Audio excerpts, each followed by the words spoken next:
Come on through, Cookie. I want to put my soapbox. That's basically it. Let's talk about drag and all its forms.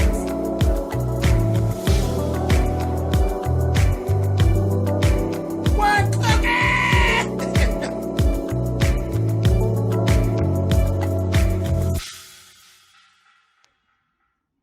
Hey guys, thanks so much for clicking into this video. This is actually going to be my review for the New Edition movie that has actually been aired on BET. This is part one. They've actually separated this movie into 3 parts. And you know what? I'm glad they did. At first I was saying, what the hell are they getting ready to do here? Because I have to say, I was never a New Edition fan, okay, until they got grown.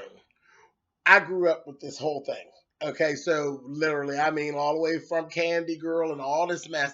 I was never a fan of New Editions until actually Johnny Gill actually joined the group. So that's how long of a time span had actually went by where I was like, oh, those little kids and their squeaky voices.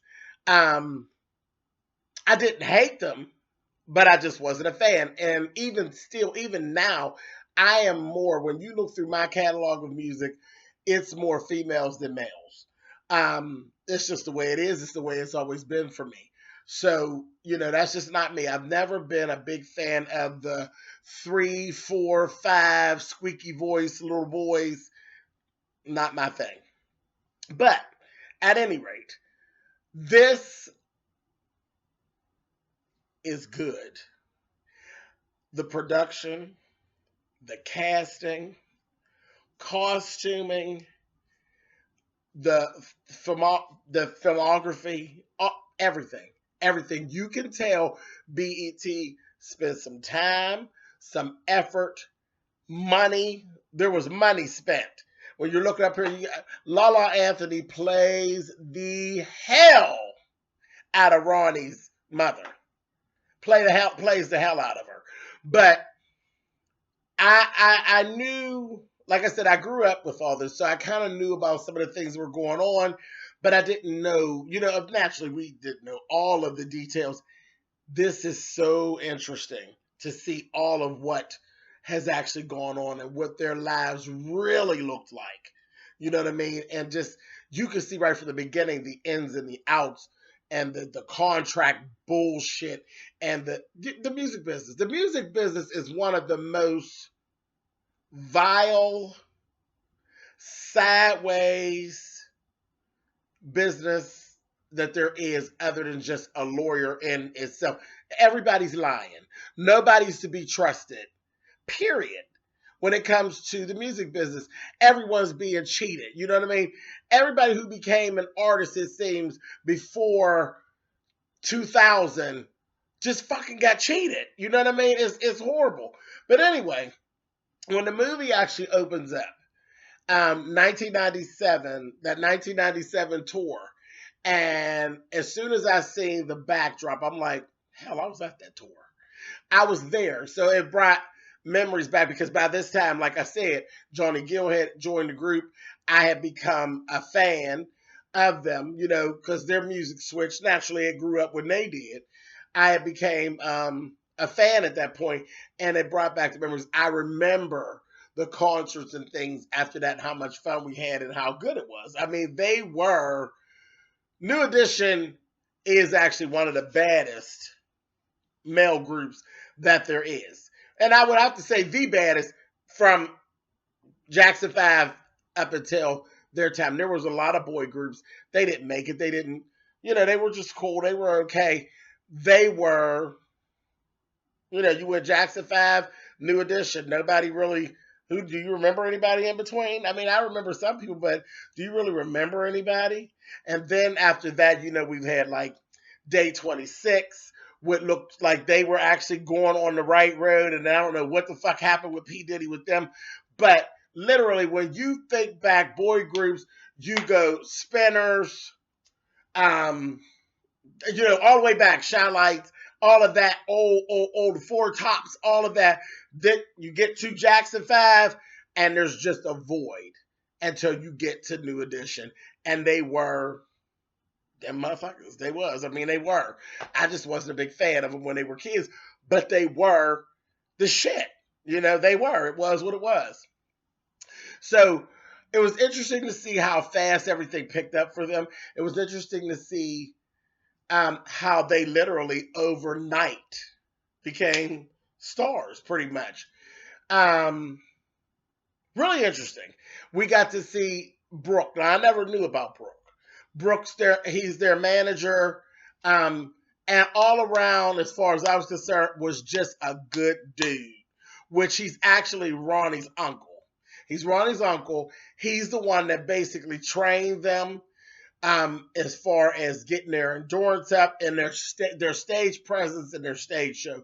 He built their stage show for the most part. He built them to be the New Edition. He named them, you know, and all these things. So if he is actually being portrayed the way that he actually was, that dude should actually be rich. He should be completely rich, but he got bamboozled right along with them.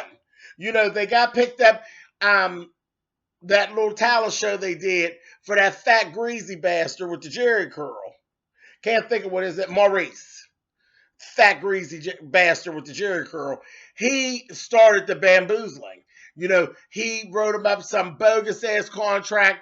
The first thing I noticed is that when the mothers were all sitting around, they said $500. And these people were from the projects and they were struggling, literally struggling. He yanked them. He yanked them. But when they made the deal, Brooke was their manager. Brooke was nowhere to be found. They didn't take Brooke to that meeting. Not at all. And did they not communicate? Did they not realize that the fat greasy bastard actually approached Ralph to try to sign Ralph as a solo artist first? That was the first goddamn stone being thrown that y'all should have said, something ain't right with him. Because he tried to split the group right away, because right away, Ralph has always been the lead singer. I don't know what world they were living in, that they, you know, because Bobby is very headstrong and always has been. Bobby is a product of his own delusion and always has been. You know, Bobby Brown was good for what he was. He is good for what he is. But he was never as good as he thought that he was. Okay? The best thing that Bobby Brown ever had was Whitney Houston. And he didn't think that he thought he was better than her. And we all know better than that. You know, but that's, you know, Bobby lives in his own grandeur. And it seems as though he always has. You know, and he's always been a showboater. You know, when they showed him the first time, he fucking folded on stage, but then turned around and told them, oh yeah, I tore it up. Motherfucker, we were there. We were there, bitch, when you ran off the stage crying to your mama's arms. We were there. So Bobby has always been this person. He's a show pony. So I don't know where, you know, there's always been, from what we've seen, there's always been an issue about why Ralph was being pushed up front, but they haven't become very vocal with it in this first part. They haven't gotten to the point where they're very, very vocal. They were just starting to break into that as they became teenagers. You know, starting to see like, well, wait a minute, why is he always singing the lead? And then they ask, well, who's the lead? We all are the lead. No. Ralph Tresvant has always been the lead. From the time he went in that booth and he did that, all I know, that it was done. It was done. Soon as he went into his falsetto, y'all were done. He was the lead singer, and that was it. That was it. Ronnie has always been the one who worked the hardest to get in the group because it was his uncle, and he didn't just want to hand it to him. Ronnie was doing everything they were doing over here in his house, and his uncle was dangling a carrot at him. And then you see when they said we need a fifth member, and he brought Ronnie and just dropped him in and said, you stand in front of them and they're going to stand on this side. That's when it showed you how bad that Ronnie DeVoe is. And he is on stage to this day. When you put New Edition on stage, you can't stop looking at Ronnie. Ronnie performs his motherfucking ass off. I don't give a damn where you are or how old he gets. Right now, if you go on and New Edition is on, you will not be able to stop looking at Ronnie because Ronnie kills the choreography and always has. But he's always been that understated.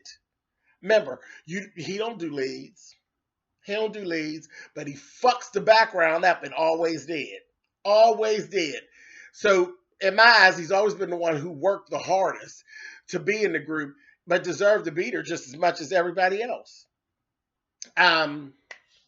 We ain't really got into Ricky Bell's story yet, because Ricky Bell is a singing motherfucker too. We haven't got to his part yet.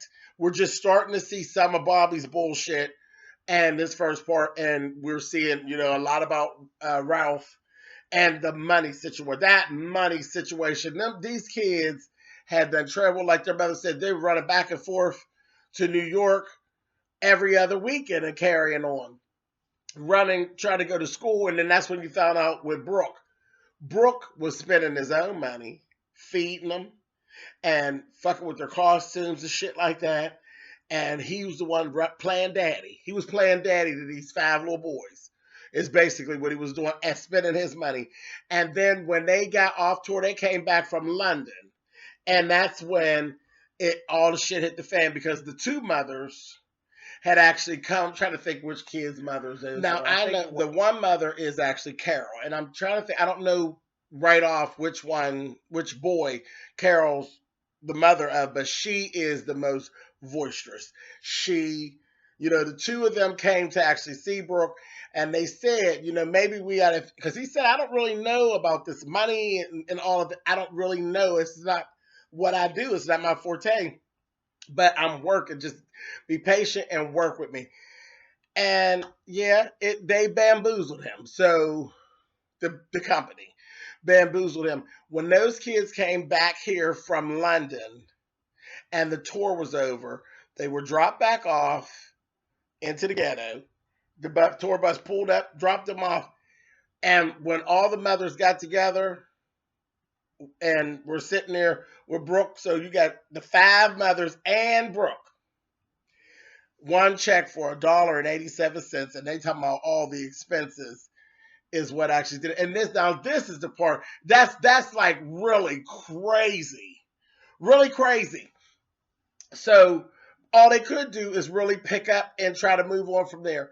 So they decided that they were going to fire Brooke. And of course, the character that Lala Anthony plays, which is Brooke's sister, she was pissed. She said at first, I'm pulling Ronnie out of the group.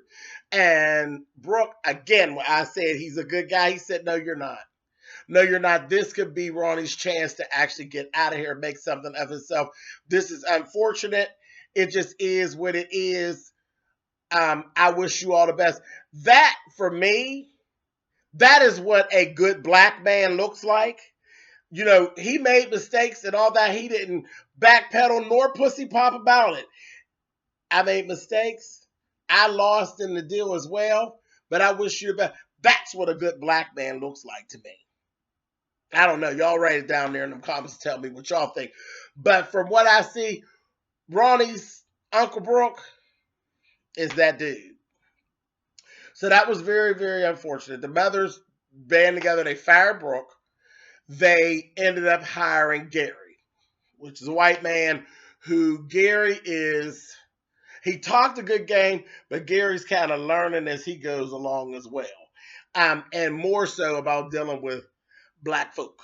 Right away we saw that when he took the boys to MCA, because they just ghetto as fuck.